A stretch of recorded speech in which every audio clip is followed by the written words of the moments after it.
quiseres.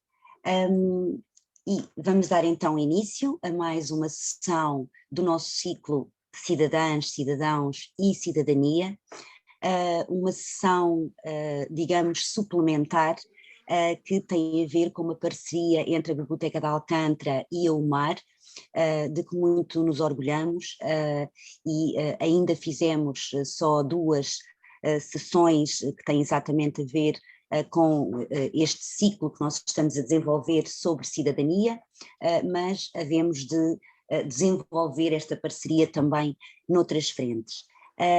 Hoje vamos ter connosco a Manuela Tavares, que nos vai falar sobre o papel das mulheres no 25 de Abril e na construção da democracia. Como acontece com outros grandes acontecimentos da história, é um papel que foi talvez demasiadamente silenciado e que e ao mesmo tempo que é um papel, e foi um papel, e continua a ser, quando falamos de construção da democracia, mas mesmo ao nível daquilo que foi a resistência e o próprio 25 de Abril, acabou por ser um papel extraordinariamente importante. Eu queria agradecer ao MAR a disponibilização da plataforma onde hoje estamos reunidos. Queria agradecer à Biblioteca de Alcântara o empenho e o profissionalismo sempre demonstrados, sempre renovados, e certamente ao nosso coordenador, ao coordenador do nosso ciclo, o Carlos Ventura. Olá, Carlos, a quem vou desde já passar a palavra, e um agradecimento também muito especial à Manuela Tavares, que tão generosamente aceitou este nosso convite. Muito obrigada e boa sessão a todas e a todos. Bem, obrigada também. Saudações a todos e a todas.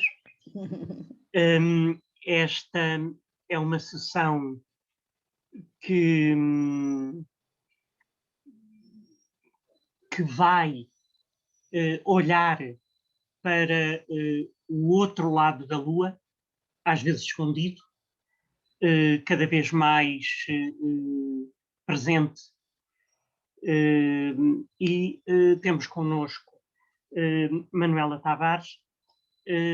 Eu vou pedir-lhe, quando ela tomar a palavra, que ela própria se apresente, e se apresente a ela e apresente a UMAR. Antes de entrarmos, eu saúdo a presença de José Lousa, que foi um dos nossos palestrantes em abril, e convido-vos a todos a verem um programa que ontem passou na RTP2.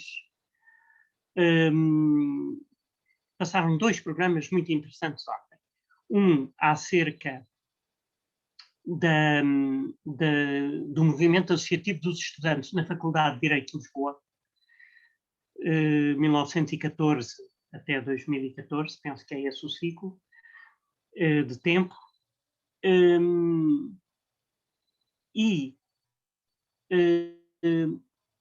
ou exatamente antes ou exatamente depois, passou um outro programa acerca de maio de 68, em França. E o José Lousa, que está connosco hoje também, faz lá um depoimento, porque ele em 1968 estava em França, e portanto relata também um bocado da sua vivência nesse período. São, portanto, dois programas muito interessantes nessa época de grande transformação. Eu e a Manuela Tavares somos baby boomers. Os anos 60 foram anos de enorme transformação. Completaram-se nos anos 60 duas décadas do fim da maior hecatombe que a humanidade já conheceu. Foi a Segunda Guerra Mundial, com milhões e milhões de mortos, com destruições de cidades, aliás, destruição de tudo. E com o aparecimento de uma ideologia que quereria que parte da humanidade perecesse, e conseguiu durante anos cumprir esse seu programa. Felizmente conseguiu-se parar essa deriva da humanidade, e os anos 60 são a afirmação de uma geração que nasce nesse pós-guerra. E por isso a década de 60 traz tantas transformações e tantos projetos de futuro. Enquadra-se nessa problemática aquilo de que a Manuela nos vai falar. E, portanto, Manuela, diga-nos, fale-nos disso. Ora, então, falar-vos um bocadinho de mim. Eu tirei Economia no antigo ISEF, hoje ISE, Instituto Superior de Economia no Calhas. E em vez de ir para as empresas, até tive possibilidade, quis ir para professora. Tinha esta questão desde miúda, e ainda bem que fui. Adorei dar aulas durante 37 anos. E depois, como participei muito no 25 de Abril, eu tinha 24 anos na altura, nas movimentações de mulheres, aqui mesmo no sítio onde ainda continuo a viver, no Pragal, eu sempre me apeteceu aprofundar esta participação das mulheres no 25 de Abril, porque eu tinha vivido isso, não é? Mas diziam que em Portugal não tinha existido feminismo. E isso complicava-me a vida, não é? Como é que é?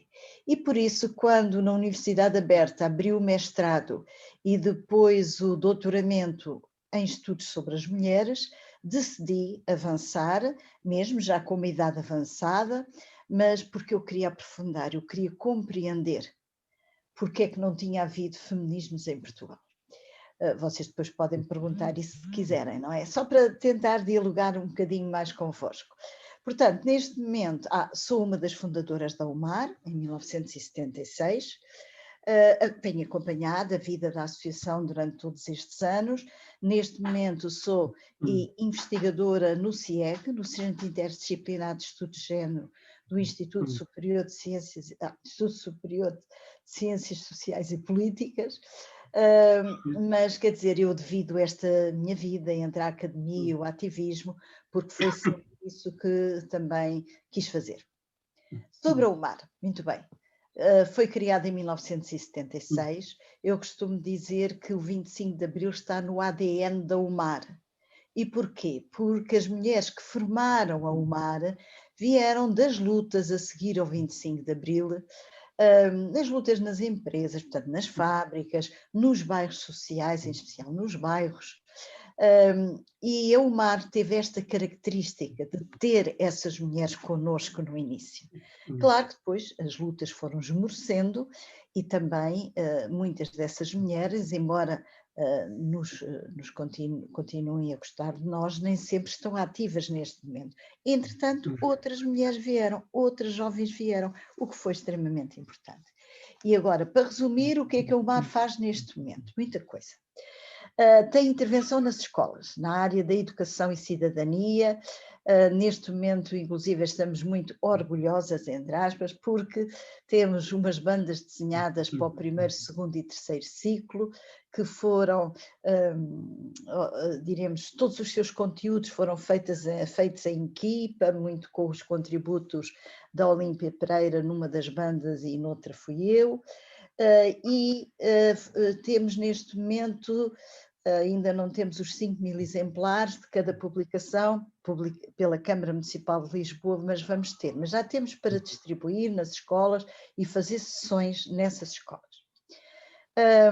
Portanto, para além desta intervenção mais pontual, temos um projeto desde 2004, ainda numa fase de voluntariado, de prevenção da violência nas escolas. Igualdade de género e prevenção da violência nas escolas. E que atua em Braga, no Funchal, no Porto, em Coimbra, e houve uma fase que também esteve aqui em Lisboa. E este projeto tem uma série de questões extremamente importantes, como por exemplo o estudo que faz todos os anos sobre a violência no namoro, com dados publicados, enfim, não vou agora falar sobre isso, embora me apetecesse. Depois, outra área extremamente importante é a violência sobre as mulheres, não é? Onde nós temos duas casas de abrigo para mulheres vítimas de violência, temos centros de atendimento no Porto e na região de Setúbal, concretamente em Almada, temos representantes nossas nos DIAPs, nos chamados gabinetes de apoio às vítimas, que é uma coisa inovadora, é algo inovador, também extremamente importante, e estamos neste momento com um projeto nos bairros sociais, em bairros sociais de Lisboa, de prevenção da violência sobre as mulheres e as jovens. Com pequenos espaços onde haverá atendimento para mulheres nesses bairros, que são a Quinta do Loureiros, que a ver se eu não me esqueço, a Quinta da Cabrinha, o bairro da Serafina e o bairro da Liberdade. Foi um projeto aprovado no âmbito daquele programa dos bairros saudáveis. Não sei se vocês souberam desse programa, mas foi muito interessante, organizado pela Helena Roseta. Depois temos a área da memória, que é muito grata aí à Joana, e a mim, e à Teresa, porque nós consideramos que sem memória não há história, e não há história dos feminismos em Portugal. A questão das fontes orais, não é? Da chamada história oral é fundamental. E por isso temos recolhidos, e vocês já sabem disso, porque a Teresa Salles já esteve convosco, as histórias de vida em várias regiões do país e alguns livros publicados.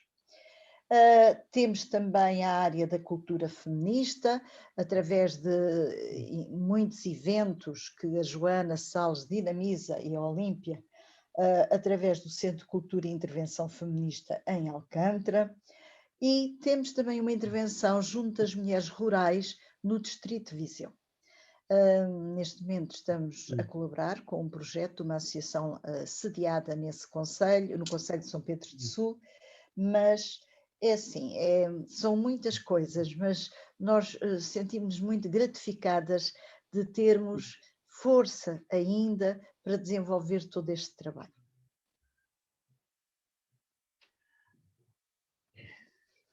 Ok, portanto, até pela data de nascimento da UMAR, vem a propósito dizer que, de facto, o 25 de Abril é a grande charneira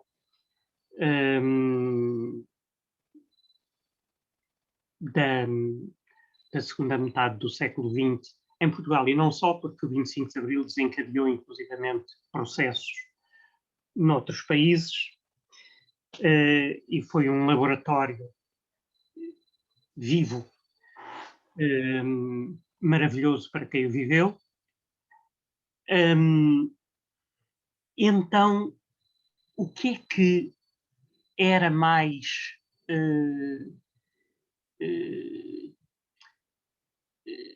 intolerável na condição das mulheres em Portugal antes do 25 de Abril?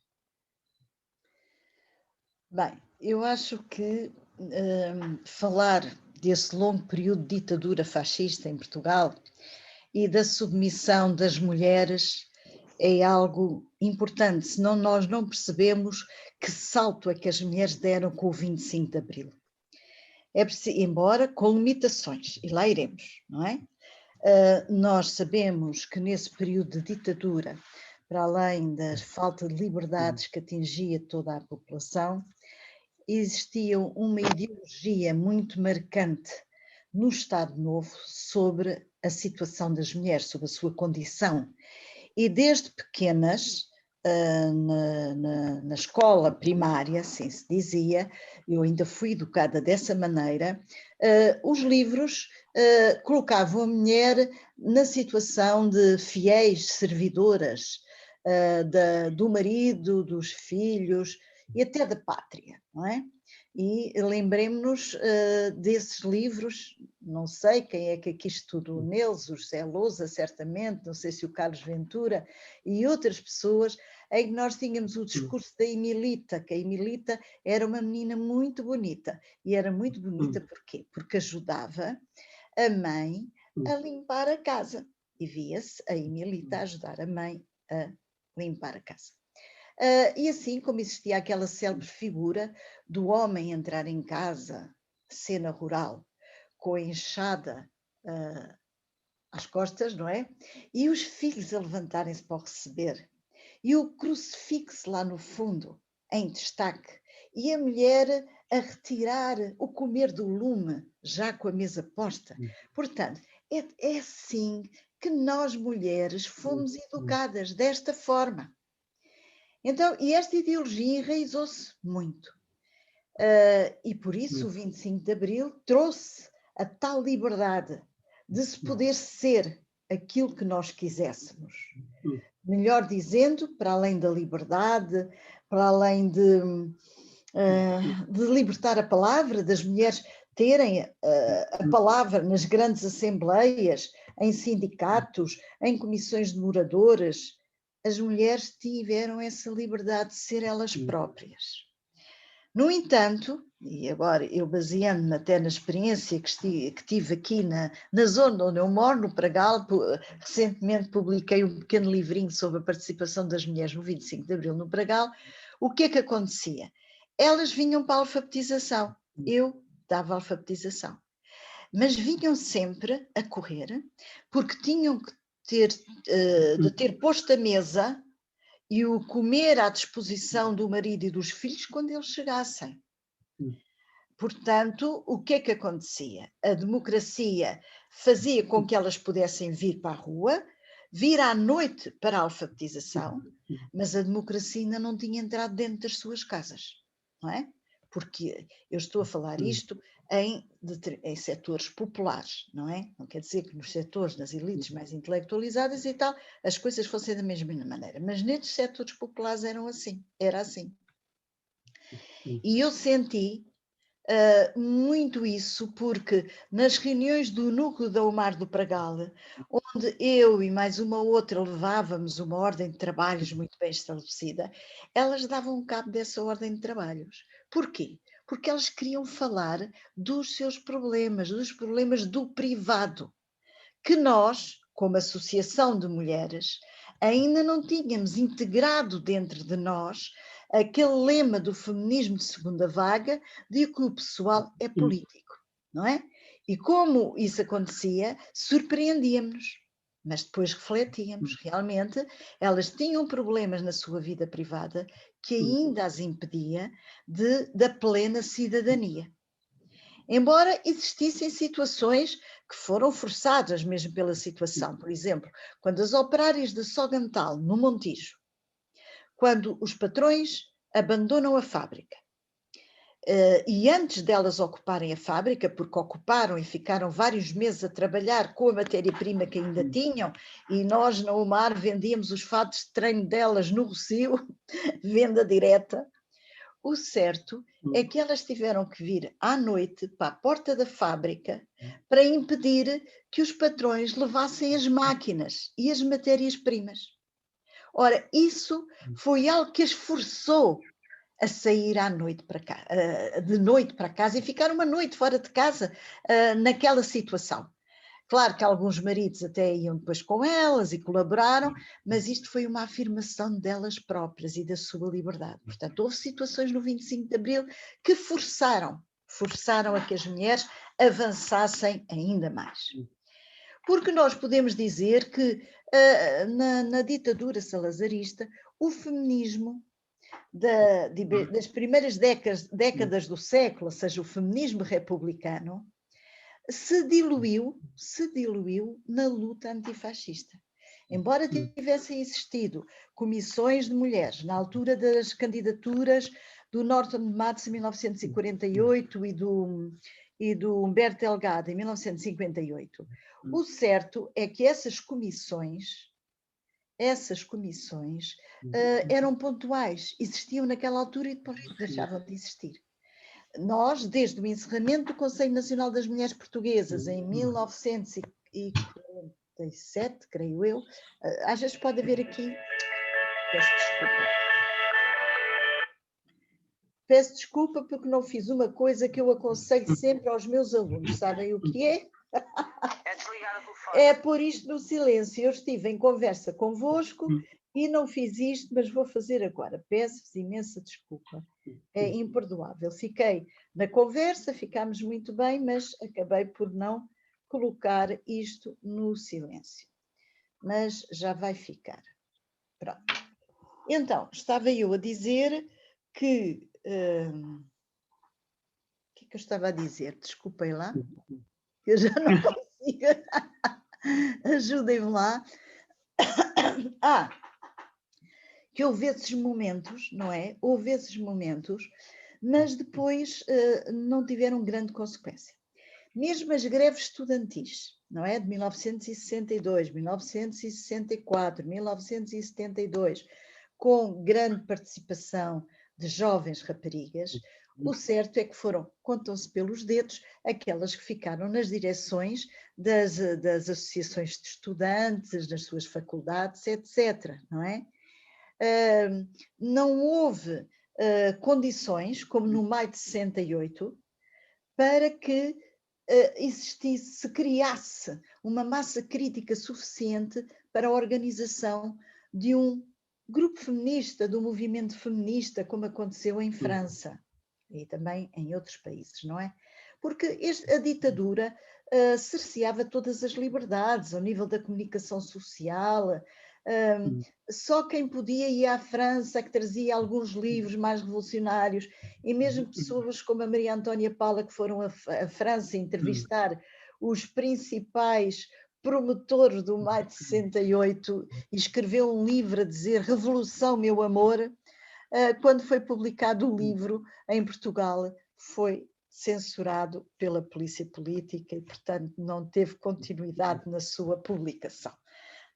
Então, isto quer dizer que aquilo que se passava lá fora raramente era trazido para cá, não é? E as nossas jovens estavam envolvidas, tal como os rapazes, nas questões fundamentais, que era a luta contra a guerra colonial, não é? Em especial a partir dos anos 60, não é? Foi aquilo que movimentou muito a massa estudantil, para além da luta pelas liberdades e etc. E tivemos raparigas, jovens raparigas presas, e muitas situações que eu agora não tenho tempo para aqui falar delas, mas que, enfim, apesar de todo este clima, não é?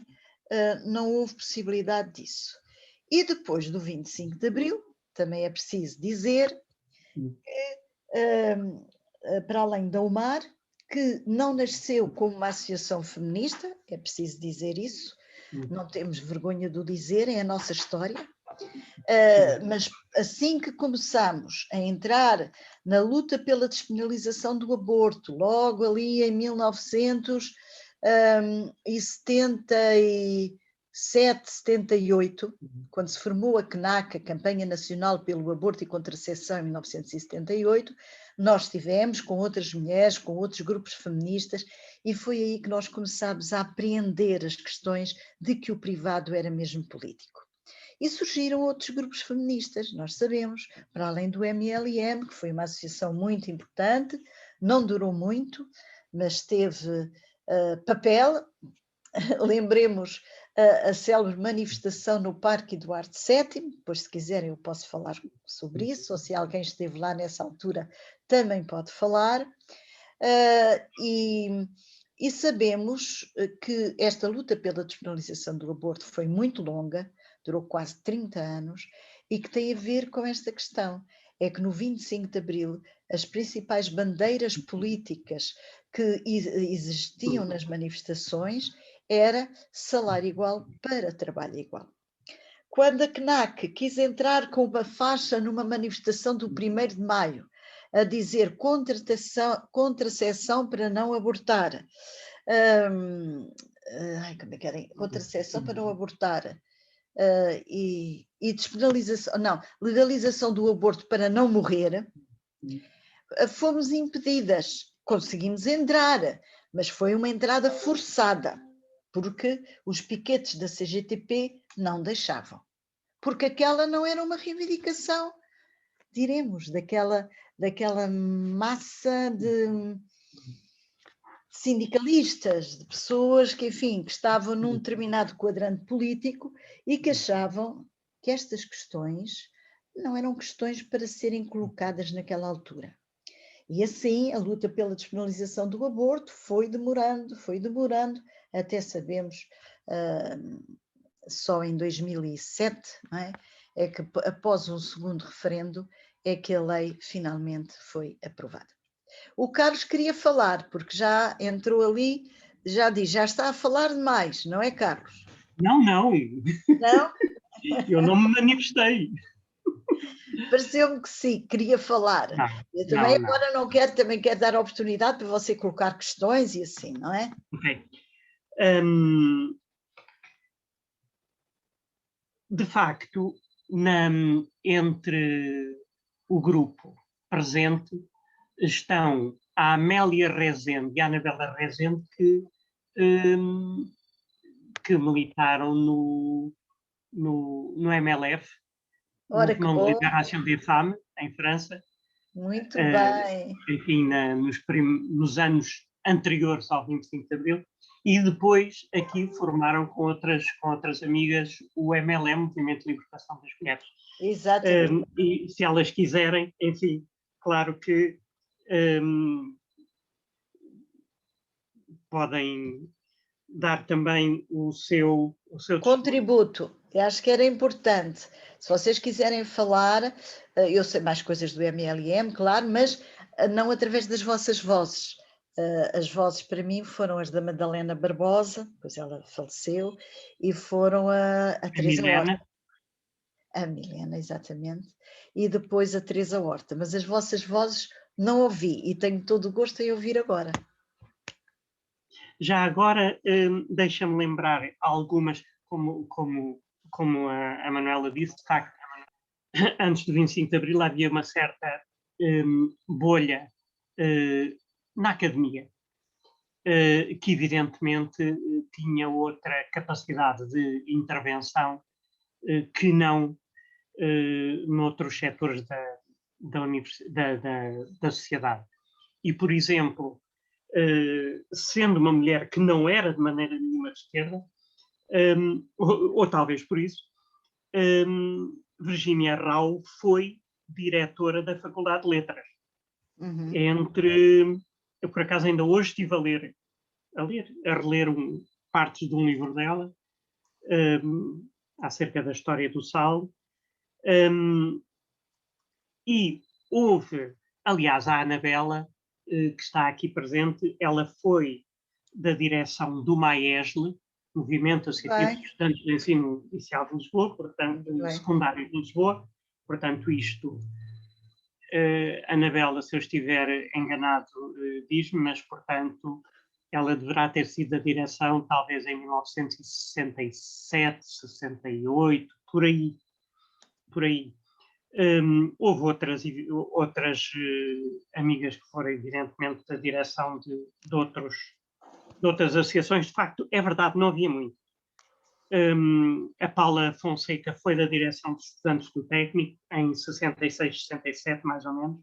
Na mesma época, Amélia Ramalho foi presidente da Associação de Estudantes dos Estudantes de Ciências, da Faculdade de Ciências. Acho que não é Amélia, que é Glória Ramalho, não? Tenho essa ideia. Eu ontem estive a falar com um amigo que foi presidente da Associação de Estudantes do Técnico nessa altura. Sim. E eu já não me lembrava, claro, do nome dela, mas ele disse-me que era a Amélia Ramalho, não garanto. Não garanto. Depois, a Fernanda Alves Veiga de Oliveira, que era assistente na altura do 25 de Abril, da Faculdade de Ciências, ela foi na primeira direção da Faculdade de Ciências, logo a seguir ao 25 de Abril, ela foi da direção. E já agora que a Manuela falou de outras lutas, nomeadamente Marta Matos, houve mulheres extraordinárias, nomeadamente Cezina Bermudes, Claro, que foi claro. uma lutadora tremenda e que eu recordo com muita saudade, porque morava aqui ao pé de mim e, portanto, falávamos muito. Ou seja, o Estado Novo nunca conseguiu anular muita coisa. E neste caso também, sempre houve mulheres na primeira linha, não tantas como seria desejável, mas, enfim, estes são só alguns nomes. Carlos, mas deixe-me dizer, apesar de todos esses nomes, e nós sabemos, aquelas que sofreram diretamente torturas na prisão, como as mulheres do Coço, outras que também foram presas e ficaram com a sua vida totalmente destruída, não é? Como aquela que era professora e foi obrigada a deixar de ser professora, agora estou-me a esquecer do nome dela, mas pronto. Mas temos a Helena Guimarães, temos... quem é que foi? Maria Lamas. A Maria Lamas, claro, a Maria Lamas. Eu tenho uma série delas até memorizadas, que foram realmente resistentes, grandes resistentes. Muitíssimas. Exatamente, e que fizeram parte dessas comissões de mulheres, a Cecina Bermudes na altura do Norte Animados e outras também na altura do Humberto Delgado. Mas apesar disso, que na prática era um conjunto de mulheres mais politizadas, muitas vezes integradas nos próprios movimentos da oposição democrática, a grande massa de mulheres foi uma massa subjugada, não é? Embora, por exemplo, no livro da Maria Lamas, As Mulheres do Meu País, ela dá conta de que as mulheres trabalhavam por grande necessidade de subsistência e trabalhavam, porque aquilo é uma reportagem como nunca se fez mais nenhuma neste país, das mulheres a empurrar os vagões de minério de dentro das minas para fora, as mulheres que trabalhavam nas salinas em Aveiro, trabalhavam no arranjo das estradas, enfim, profissões não qualificadas e que elas tinham que fazer aquele trabalho para a sobrevivência das suas famílias, portanto as mulheres trabalhavam. Agora realmente existia um conjunto de mulheres a quem o Estado Novo impunha quase praticamente a ideia de que tinham que ficar em casa a tomar conta dos filhos e do marido. Mas eu gostava era muito que a Amélia falasse, a Anabela, para depois prosseguirmos, certo? Posso falar então? Pronto, olha, eu para já quero cumprimentar os presentes, dizer, eu cheguei um bocadinho atrasada, não vi a introdução, mas quero saudar muito a Umar. Acho que realmente tem feito um trabalho incrível, fiquei contentíssima quando eu ouvi referir todos esses campos onde vocês intervêm. Para mim, como uma ativista feminista logo a seguir ao 25 de Abril, fico super contente que vocês tenham conseguido continuar e pronto, acho muito bom, estou sempre ao vosso lado, saúdo aqui também a vossa participação no projeto dos bairros saudáveis com a Helena Roseta, que é uma mulher que eu também saúdo imenso e que faz parte da nossa luta. Portanto, para já só tenho a dizer, estou muito contente de estar aqui. Bem, eu tenho pouco a dizer, a única coisa que eu posso dizer é que, portanto, eu estive em França uns anos antes do 25 de Abril, portanto, já depois dos anos 70, apanhei, portanto, com as réplicas todas de maio de 68, portanto, que houve a seguir, os movimentos feministas, os movimentos do aborto, pela legalização do aborto e a favor da contracepção, o MELAC francês, que tinha vários centros de intervenção nos vários bairros populares de Paris. Eu lembro-me, eu vivia na cidade universitária, ia muito às permanências que eles tinham na Place d'Italie e, portanto, nós tínhamos esse problema gravíssimo em Portugal. Eu, aliás, tenho que vos dizer aqui, não me importa dizer isso em público, nós, numa primeira fase, mulheres imigrantes, não estávamos a ver nos bairros da Lata, como é evidente. Portanto, eu sou muito amiga do Carlos Ventura, ele é meu ex-cunhado. Nós, quando fomos para Paris, fomos viver ali numa pensão terrível, terrífica, em condições terríveis, não é? E portanto, tudo que fosse relacionado com a contracepção e com o aborto, nós não tínhamos meios nenhuns. Portanto, imagino, eu não era propriamente uma imigrante da mesma forma que as outras mulheres dos bidonville portuguesas. Eu falava francês, eu já tinha um curso universitário. Portanto, mas mesmo assim eu tinha imensas dificuldades em resolver estes meus problemas da pílula, como do aborto. Eu, cada vez que tinha que fazer um aborto, tinha que vir a Portugal, é uma curiosa. E é realmente extremamente importante quando em 71, em França, eu começo a acompanhar o movimento do MOLAC, dessas permanências, e elas, há uma altura qualquer, que elas até se organizam, a minha irmã pode falar melhor, elas organizam-se em caminhonetes, em autocarros, que vão a Amsterdão a praticar a interrupção voluntária da gravidez. Porque mesmo em França, quer dizer, temos estas convulsões todas, mas no que diz respeito à mulher, as coisas também eram muito complicadas, sobretudo a esse respeito. Mais tarde tive a possibilidade, portanto, com isso tudo fui muito ficando, quer dizer, toda a sociedade francesa começou a discutir estas questões todas. Não era só o trabalho igual, salário igual, era exatamente a libertação da palavra, a possibilidade das mulheres terem acesso a outras áreas de intervenção politicamente, e depois a própria discussão nas organizações políticas. Nós, quer dizer, que estamos ligados a organizações políticas com os nossos camaradas, companheiros, começámos a perceber que havia muita coisa com a qual não estávamos de acordo.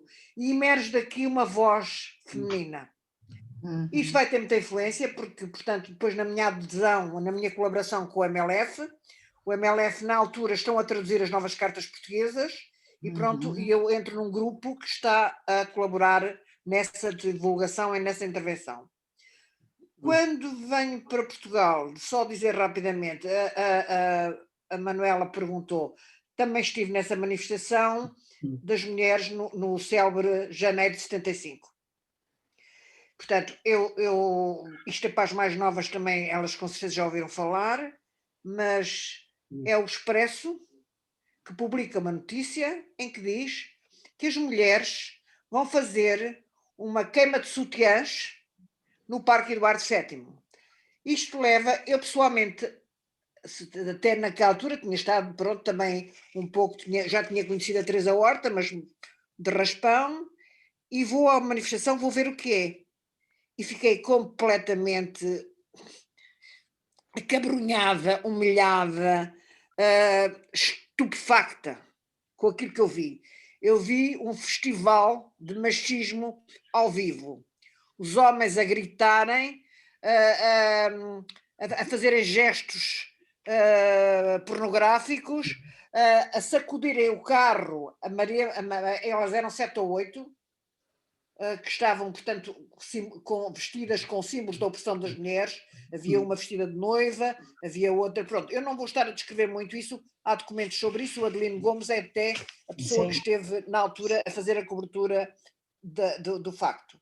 O que é certo, não, mas vi coisas, isto passou a dizer, é uma coisa, ao momento em que a Madalena Barbosa, portanto, que é uma das fundadoras do MLM,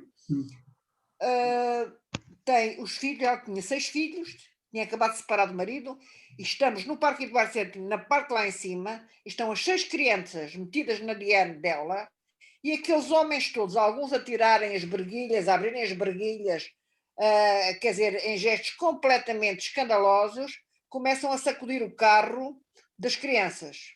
Eu na altura, quer dizer, pronto, eu estava sozinha, na altura, eu lembro-me que eu irrompi por ali fora, quer dizer, pus-me à frente das crianças, mas o que eu assisti realmente, eu a partir daquele momento, pronto, eu já era feminista, já tinha consciência, mas eu percebi o que era ser mulher em Portugal.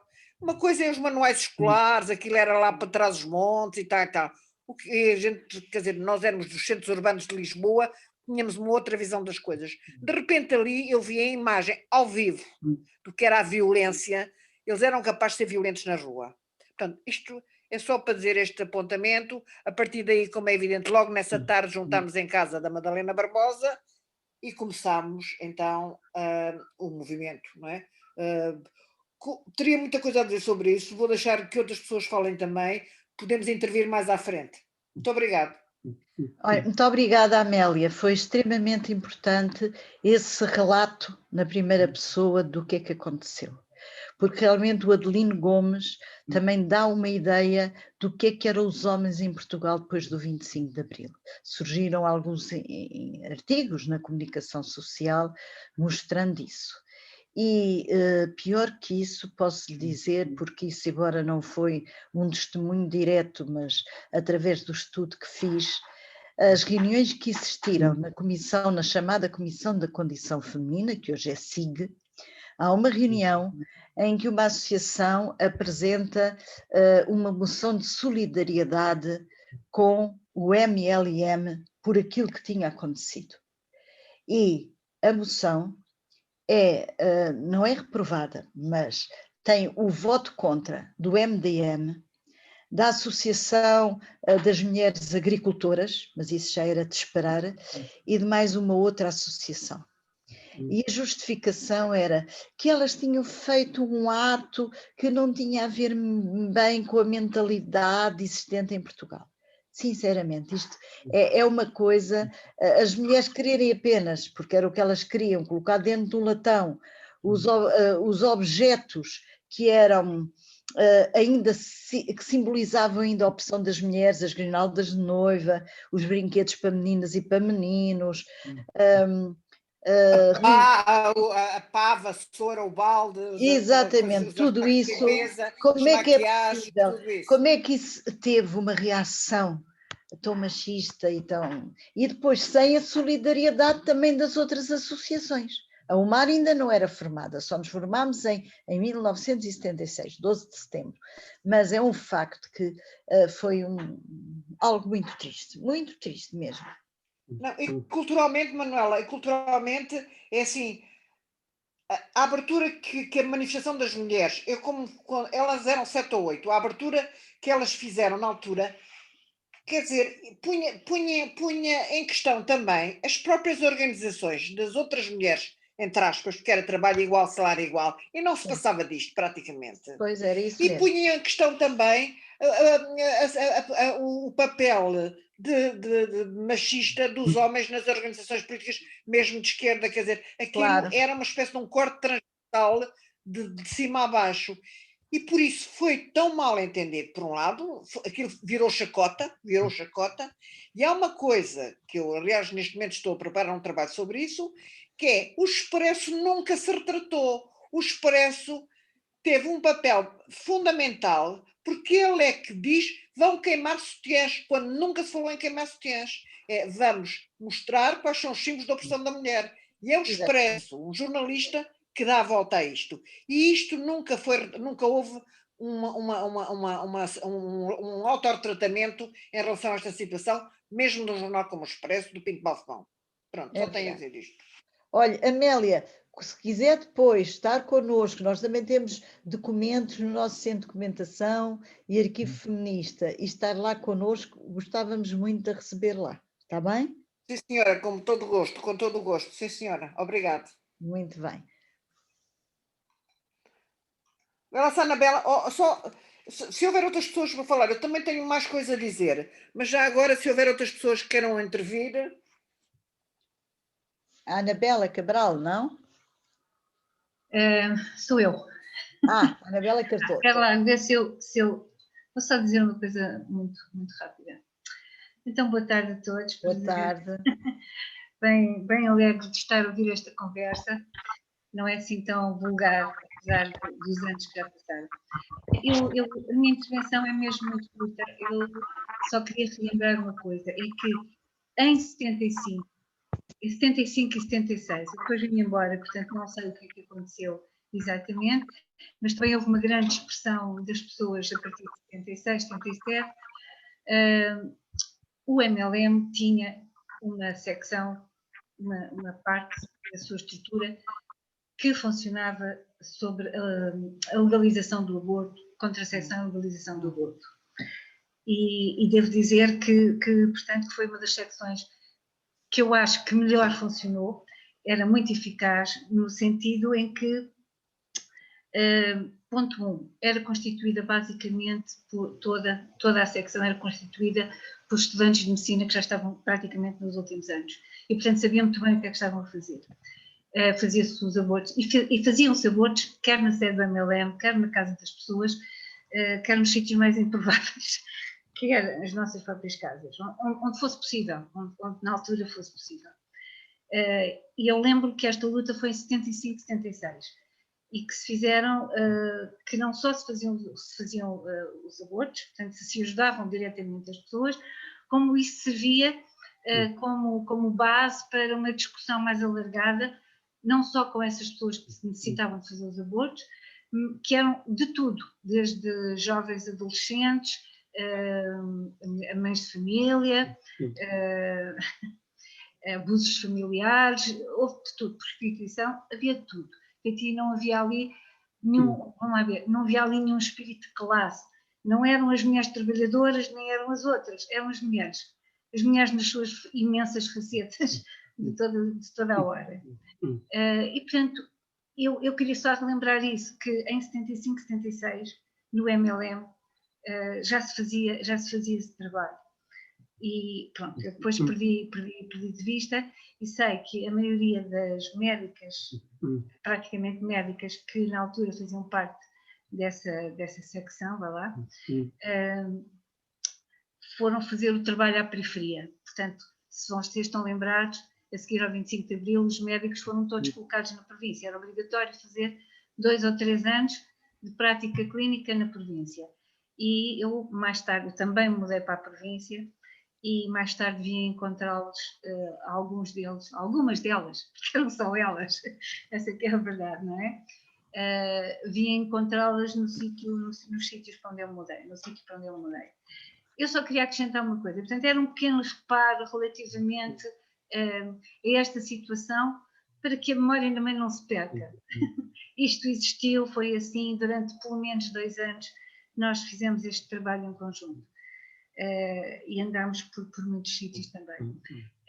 E queria só dizer outra coisa, que é, atualmente existem mulheres agricultoras e outras que são feministas e que eu acharia muito engraçado se estes debates pudessem também alargar para horários pós-laborais e pós-parentais, não sei como é que isto se podia organizar, para que estas jovens pudessem falar do que é, 40 anos depois, 25 de Abril, qual é que é a condição das mulheres nos sítios, portanto, nas profissões, nos locais, na província, em todos os lugares.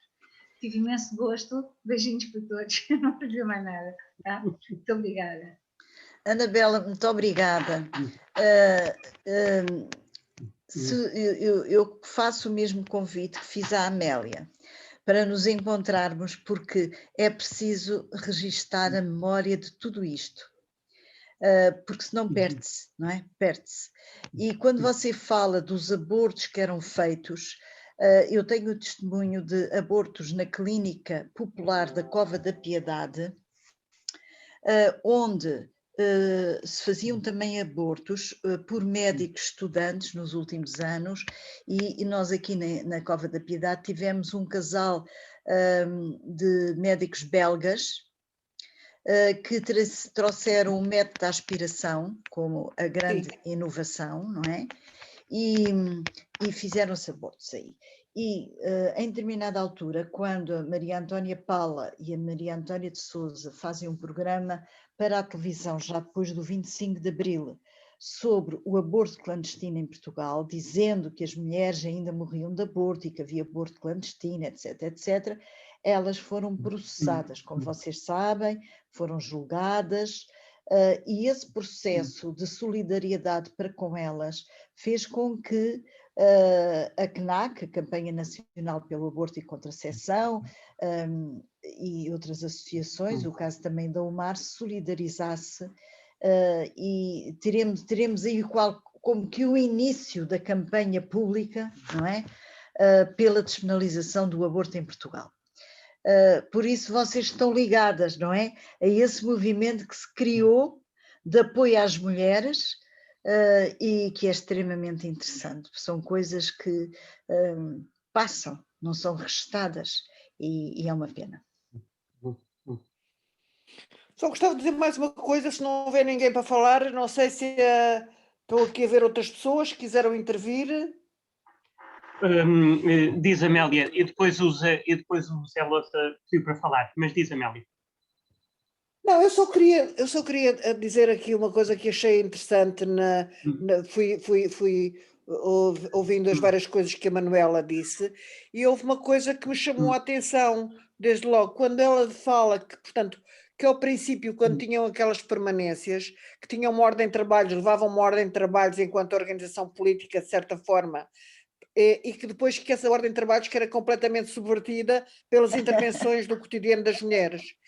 Eu quero dizer que talvez como nós,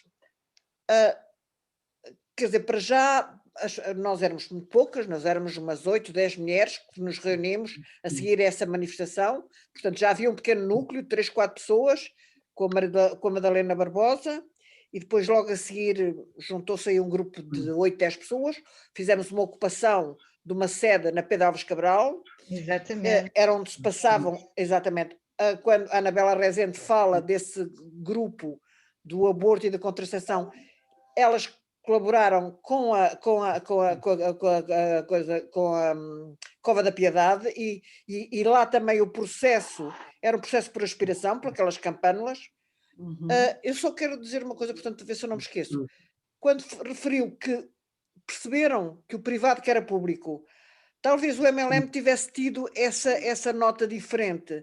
Claro. As mulheres que estavam ali, eu já tinha feito algum distanciamento em relação a certas organizações políticas, exatamente por essa experiência, por esse olhar que o movimento das mulheres em França já tinha feito perceber.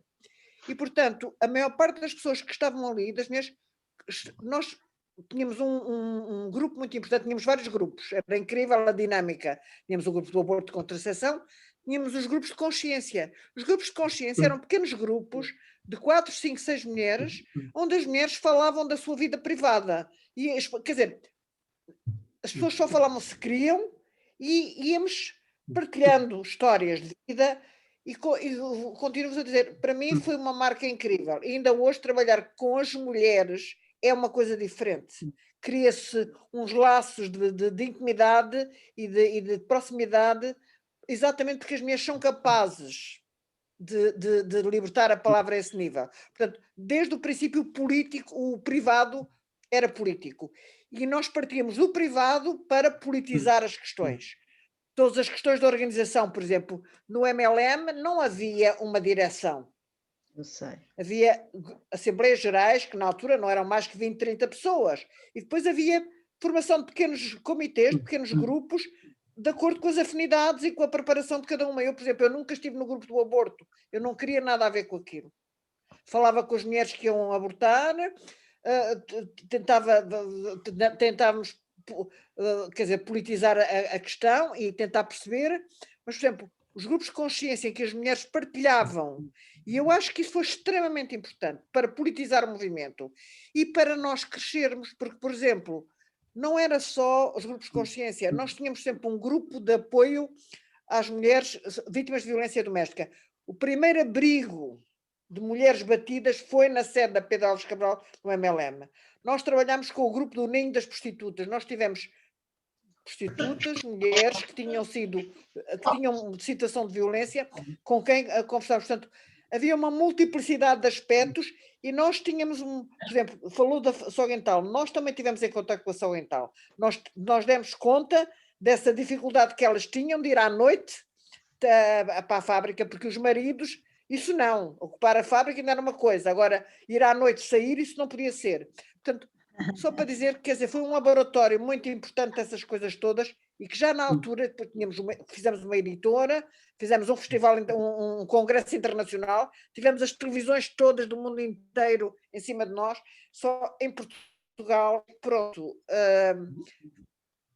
foi sempre minimizado, porque politicamente o feminismo era uma coisa que não era aceite. Nós estávamos mesmo contra a corrente. Pronto. Inclusive, na altura, eu lembro que mais tarde tivemos várias discussões com as outras mulheres, com o MDM e com o MAR, que o feminismo foi fazendo o seu caminho pela luta das mulheres anónimas. Pronto, é isso que eu tenho a dizer. Dizer uma coisa, Amélia. O MLM era mesmo um grupo feminista. Tinha absorvido do MLF, não é? As suas raízes e, portanto, nas suas formas de trabalho, está lá, o tal trabalho mais em rede, não ter organizações, uma organização piramidal, nem nada dessas coisas. Vocês eram mesmo feministas, não só nas ideias, como nas formas de trabalhar. A UMAR, como eu disse, não nasceu de uma organização feminista, portanto, teve o seu período de maturação e foi a ligação convosco, a ligação à CNAC, etc., que fez com que nós viéssemos a assumir as posições feministas. E isso é preciso dizê-lo, não é? Se nós falamos de uma organização feminista em Portugal a seguir ao 25 de Abril, é sem sombra de dúvida o MLM. Por tudo isso que a Amélia disse. Acho que sim, acho que sim. José Lousa. Eu queria saudar duas pessoas que eu não vejo há anos-luz, que é a Amélia e a Anabela. Olá! Viva! Eu tinha aqui algumas pequenas minudências a apresentar. Olá, Anabela. Uma das coisas que nós normalmente... O que é que me aconteceu? Estão a ouvir? Sim. Não, é que desapareceu uma imagem de repente. É que é o papel da Igreja. Não é só o Estado fascista que era machista. O papel da Igreja, eu vou até mais longe, das religiões monoteístas. Elas são profundamente, até prova em contrário, não é? São profundamente machistas. Isto é uma nota. Depois eu queria perguntar à Manuela uma coisa. Eu peço desculpa da minha ignorância abissal nestas questões, mas eu não sei o que quer dizer o mar. Depois há de dizer. Então, e agora? Diga, Manuela. Nós fomos formadas como União das Mulheres Antifascistas e Revolucionárias. Foi o nosso primeiro nome. E há quem diga, as nossas jovens agora que estão nestes tempos a enfrentar as questões, os discursos de ódio, fascisantes, etc., costumam dizer, vocês deviam tornar outra vez a ter esse nome. Bem, mas nós, com o andar do tempo, vimos que este nome criava anticorpos. Por exemplo, eu estava a representar a UMAR no Conselho Consultivo da tal Comissão da Condição Feminina e quando me apresentava dizia UMAR, União das Mulheres Antifascistas e Revolucionárias. Já ficava tudo assim, quer dizer, era realmente, havia um anticorpos, isto já em plena democracia, já avançada, etc. E então, depois de debate entre nós, resolvemos manter o nosso logo, porque apesar de ser um bocadinho datado no design, continua ainda a ser possível tê-lo e passamos a ser União de Mulheres, Alternativa e Resposta. Alternativa porque procuramos juntamente com as mulheres alternativas para as suas vidas e resposta porque procuramos responder aos seus problemas do dia a dia. Pronto, foi assim, nós passamos de um bairro... Já percebi o que é que quer dizer a sigla. Agora, eu não sei se não haverá tempos em que a gente ainda vai regressar outra vez à primeira fórmula. Carlos, eu só para acabar queria aqui duas reflexões. E que tem a ver, para já, com o número de participantes. Neste momento estão 24 pessoas e eu só vejo 2 homens. Isto diz muito. Isto pode querer dizer muito. Outro facto. Embora as mulheres apareçam ao nível de cursos universitários, etc., em certas profissões já são uma maioria larga, eu observo, por exemplo, nas associações da sociedade civil, as mulheres estão muitas vezes, mas muitas vezes, em maioria, nas direções das associações, mas quando há reuniões a um nível mais elevado, interassociações, os presidentes são quase sempre homens. Quase sempre homens. Aqui, mais uma questão para refletir. Quero dizer com isto que a guerra ainda não está ganha. A guerra só estará ganha quando se acabe com esta dualidade de homens e mulheres. Somos todos iguais. Acabou. Não. Em relação ao que a Amélia estava a dizer sobre o MLF, eu queria acrescentar uma anedota. Eu não sei se a Amélia se lembra, mas a certa altura em França surgiu também o MLH. O MLH, que era uma coisa algo ridícula, a meu ver, bem entendido, mas que também diz muito sobre a reação masculina ao fenómeno. Isto... E outra coisa, em França, a Amélia falou nisso, que havia portuguesas que vinham a Portugal fazer um aborto em más condições, bem entendido. Mas em França fazia-se. Era preciso conhecer o médico certo. Eu sei do que estou a falar, embora para não entrar em intimidades, isso aconteceu, vivi esse problema e foi o médico que decidiu, disse, eu não guardo esta gravidez nem pensar, não, por razões que agora não vêm ao caso. E foi feito com ótimas condições, numa clínica, etc., portanto, sem problemas. Portanto, as coisas não são preto e branco. Havia muitas outras maneiras de resolver a questão. E posto isto, eu calmo, visto que estou em minoria larga.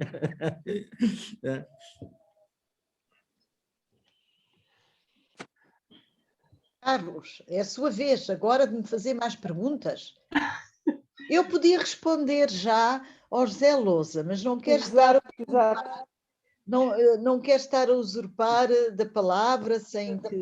Não, em primeiro lugar, esta sessão é mesmo sua.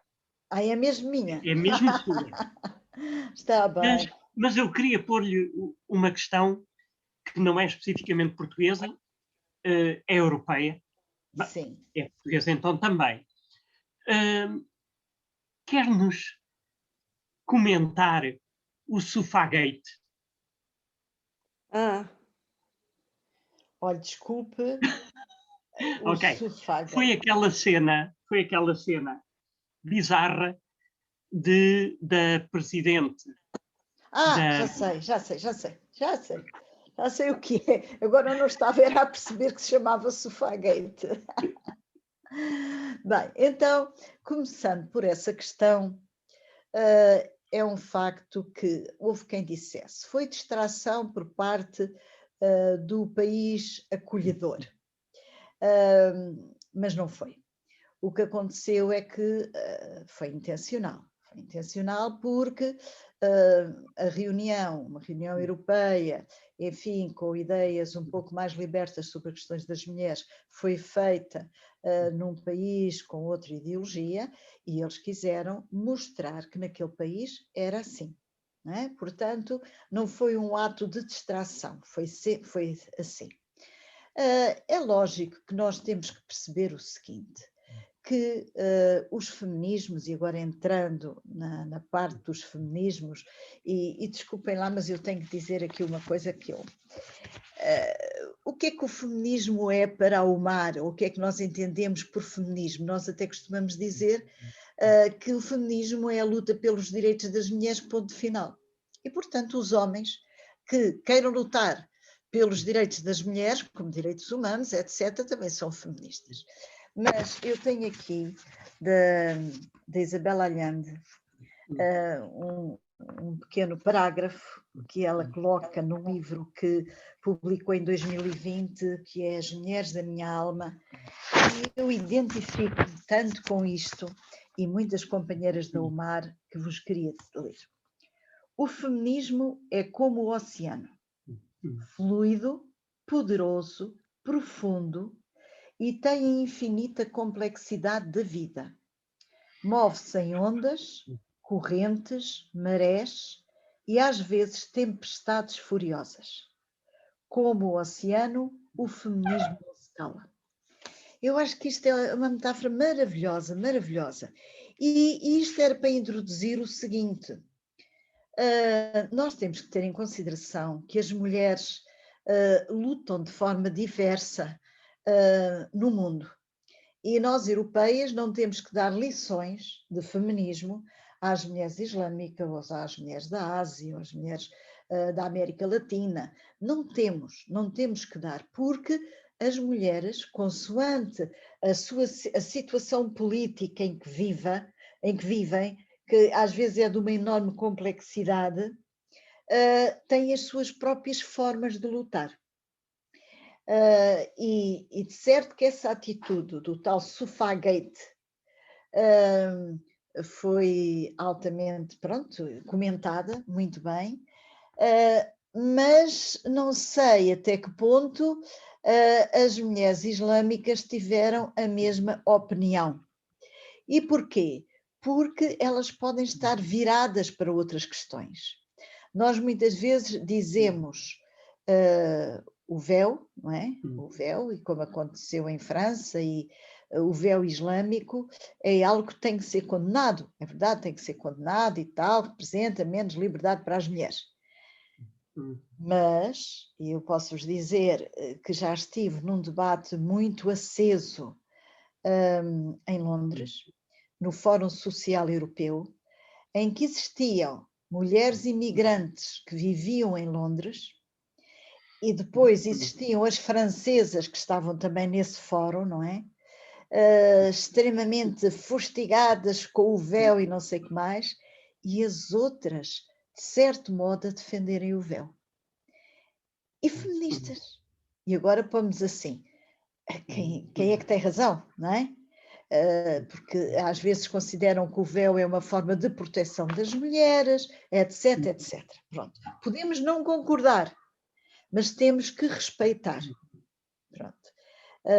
Porque não podemos ver tudo segundo a nossa cultura, a nossa forma. Claro que há questões culturais que nós estamos totalmente contra, porque são atentados aos direitos humanos, é o caso da mutilação genital feminina, não é? Há questões com as quais nós não podemos de maneira nenhuma coabitar, mas eu gostava de pôr esta questão quando nós nos estamos a pronunciar sobre os outros países, não é? Agora, o José Lousa diz, e de certo modo com razão, há que quebrar esta dualidade entre homens e mulheres. Há que fazer com que os direitos sejam iguais para uns e para outros, não só nas leis, como também na vida. Mas, se olharmos à nossa volta, nós continuamos a ter mulheres vítimas de femicídio, não é? Assassinadas pelo facto de serem mulheres. E isto acontece ao Observatório das Mulheres Assassinadas da UMAR, só através de notícias na comunicação social, onde nós vemos que, em média, cerca de 30, às vezes 40 mulheres por ano são assassinadas por maridos, companheiros, namorados, ex-companheiros. Então, isto é realmente um flagelo. Claro que não se passa só em Portugal, passa-se em Espanha, passa-se noutros países contra os quais a gente tem que lutar, e lutar não pactuando. Isto é que é mesmo. Lutar sem pactuar com estas situações. E por isso esta dualidade não é? Ainda está para durar bastante tempo, não é? Quando nós nos confrontamos no século XXI com situações deste tipo, não é? Esta dualidade, infelizmente, ainda está para durar. Como é que as mulheres não estão nas presidências das associações quando elas são as principais ativistas dessas associações? E nota-se isso em coletividades, em muitos locais. Precisamente porque o lugar de poder, que é o do homem, tradicionalmente, ainda não é totalmente acessível a essas mulheres. E porque elas ainda têm bloqueios de ficar em reuniões até às tantas da noite, até às 2, 3 da manhã, beber uma cervejola e comer uns termossos, não é? Que é esse é o ambiente em que acabam muitas dessas reuniões nas coletividades.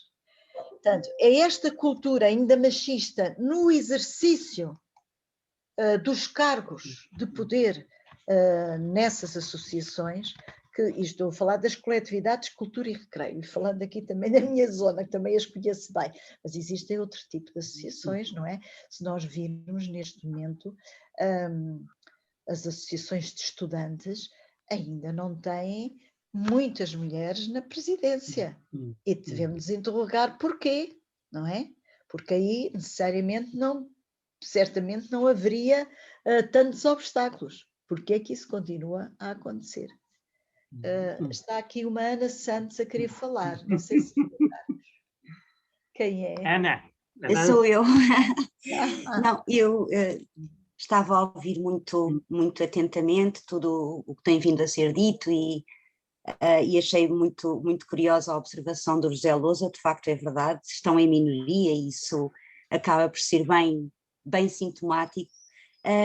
E eu perguntava à Manuela aqui mais diretamente, até porque é um assunto que me interessa de sobremaneira, e talvez possa eventualmente estar um bocadinho à frente em termos de intervenção, quando realmente olhamos para os números da violência doméstica e para o flagelo que continua a ser a violência no namoro, por exemplo, mas até que ponto é que, e eu sei que a UMAR tem feito algum trabalho sobre isso, não seria interessante começar também a falar das novas masculinidades, porque no fundo o feminismo também contém em si uma nova abordagem do que é o masculino, ou do que é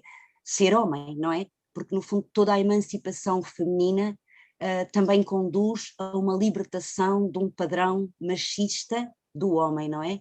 E falar das novas masculinidades podia abrir também um espaço maior ao masculino, naquele sentido de lutarmos todos por aquilo que defendemos, que é no fundo os direitos iguais entre homens e mulheres. Ana fez muito bem em trazer essa questão. A UMAR já tem feito, até já fez seminários de fim de semana, já há uns anos, sobre as novas masculinidades.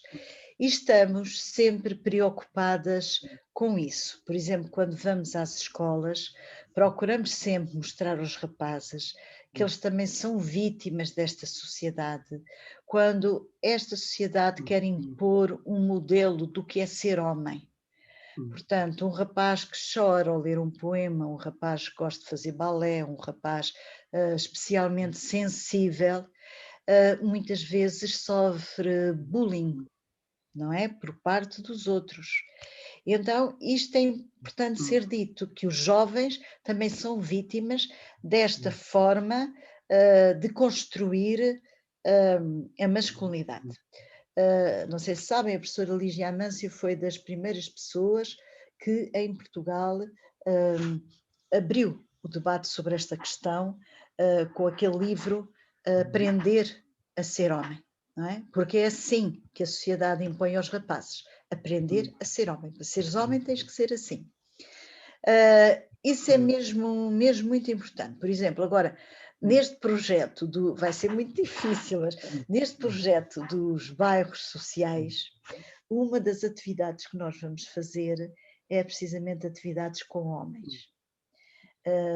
vamos tentar arranjar alguns homens que, enfim, que tenham esta nova perspectiva das novas masculinidades, para poderem ir aos bairros, ir ao café, ir assim, organizar-se uma sessão, aqui à volta dos termossos e da cerveja, necessariamente, mas que possa trazer outros horizontes, em especial aos muito jovens que vivem nesses bairros e que continuam a ter esta mentalidade de que tem que haver uma imagem do que é ser homem. Então nós estamos mesmo preocupadas com isto, não é? Preocupadas com esta questão. E as nossas sessões nunca são vedadas a homens, não é? Os seminários, os debates que nós fazemos nunca são vedadas, porque temos consciência disso. Para a construção de um feminismo inclusivo, de intervenção, nós precisamos também de desconstruir a ideia deste modelo hegemónico e às vezes até se diz e tóxico, não é? De masculinidade. Obrigada por ter apresentado a questão. Obrigada eu pela resposta. Então, Manuela, e que diferenças, se as há, e quais serão,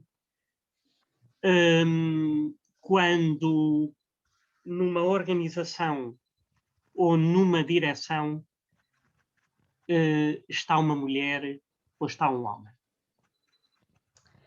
Ora bem, eu não costumo ter a ideia de que nós, embora tenhamos cromossomas diferentes, não quer dizer que os homens nascem violentos, as mulheres nascem meigas e não sei o que mais, e com propensão para isto e para serem mães, não tenho essa ideia.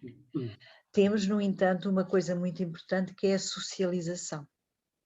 E as mulheres são socializadas desde pequenas, muitas vezes, para um modelo de mãe, de ser mãe, a forma como brincam com as bonecas, como a família as aborda, como às vezes as pressiona em determinada idade que têm que casar, etc. Não é?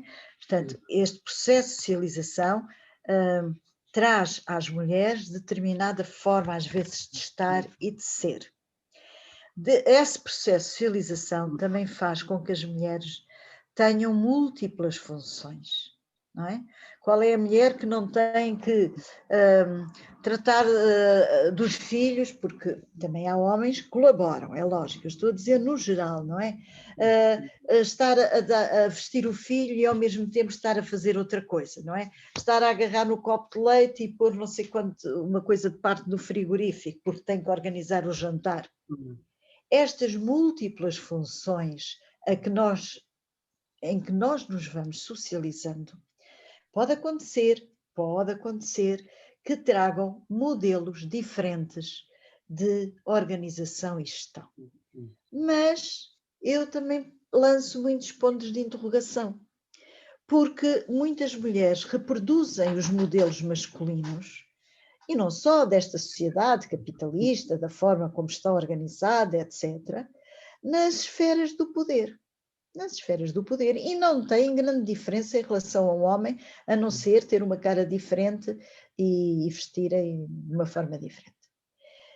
Então, é assim, não sou da ideia de que se este mundo fosse governado por mulheres era um mundo melhor, não sei. Mas poderia ser diferente. E quando nós colocamos a questão da paridade, ou seja, das mulheres poderem estar em igualdade de circunstâncias com os homens nos órgãos de poder, é porque isto é uma questão de justiça social, não é? Se nós somos mais de metade da população, se nós temos competências, se nós saímos das universidades, eu estou a falar das jovens mais do que eu, com médias elevadas, por que é que não podemos ser colocados nessas esferas do poder? Porquê? Porque essas esferas do poder ainda estão muito habitadas por homens que não deixam os seus lugares, assim sem mais nem menos, para que as mulheres entrem, não é? E isso, nós costumamos que a paridade é uma questão de igualdade, é extremamente importante, mas não dizemos se uma sociedade paritária era uma sociedade em que as mulheres já tinham a igualdade de direitos. Não é? Porque as mulheres são diferentes, segundo as classes sociais, segundo as etnias, segundo as suas orientações sexuais, etc. Há mulheres diferentes. E, portanto, há mulheres que no poder reproduzem o mesmo sistema de organização capitalista, masculinizante, etc. E há outras que podem fazer a diferença. E esta é a minha posição. Vocês poderão...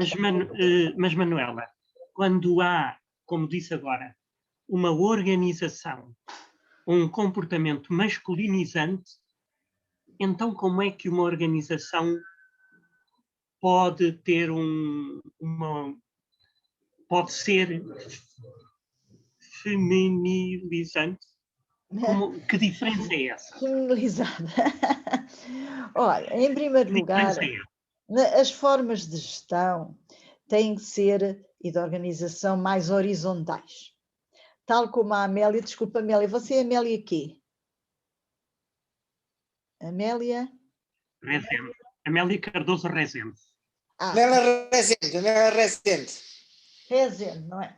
Como a Amélia Rezende estava a dizer, o facto é que pode haver entre as mulheres formas de organização mais horizontais, em que, embora nas empresas isto é difícil, tem que existir ali uma hierarquia e tal, mas, por exemplo, no trabalho de equipa, nos trabalhos de equipa, pode fazer a diferença, com formas mais horizontais de trabalho, com responsabilização individual e coletiva, não é?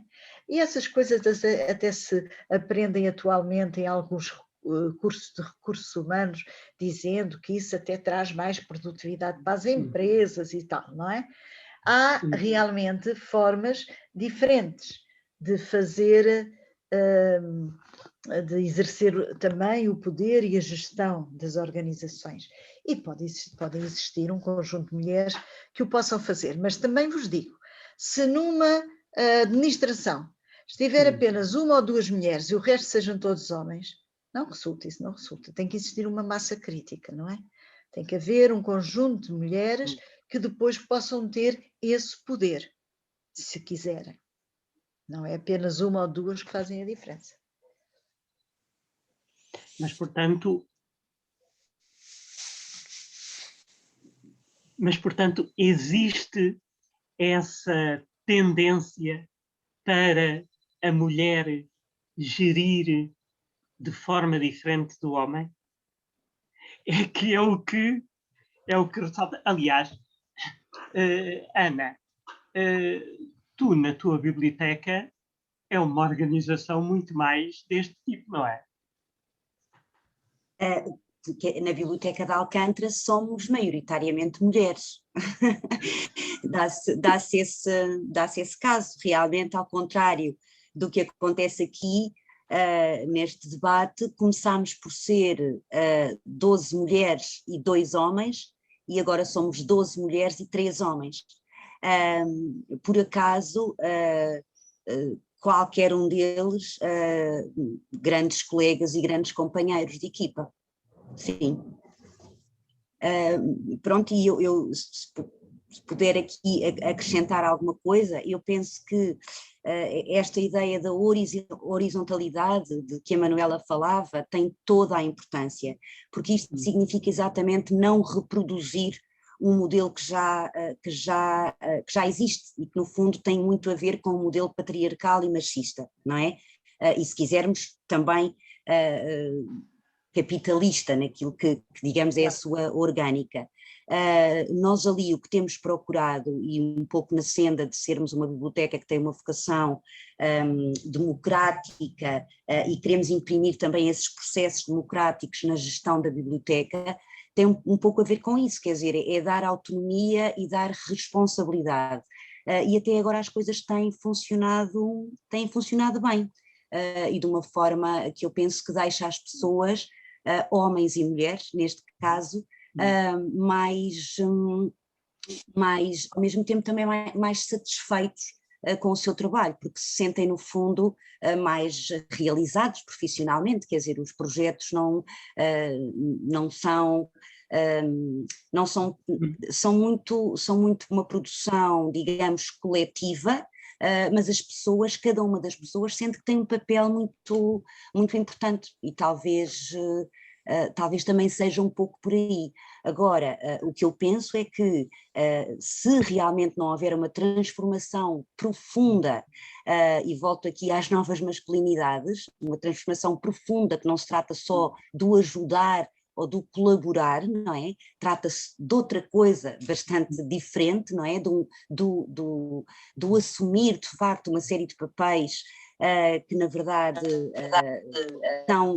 são papéis naturalmente, e aqui o natural é mesmo entre aspas, não é? Porque isto são tudo construções culturais, evidentemente, atribuídos à mulher, enquanto isso, de facto, não acontecer, penso que será muito difícil, porque aí realmente, quer dizer, porque é que de facto os administradores são homens? Pois porque há alguém que fica com os filhos, pois porque há alguém que de facto toma conta da casa, porque há alguém que na verdade à meia-noite tem que estar deitada porque se levanta às 7 da manhã para acordar os filhos, portanto no fundo, e andamos sempre nesta pescadinha de rabo na boca e portanto...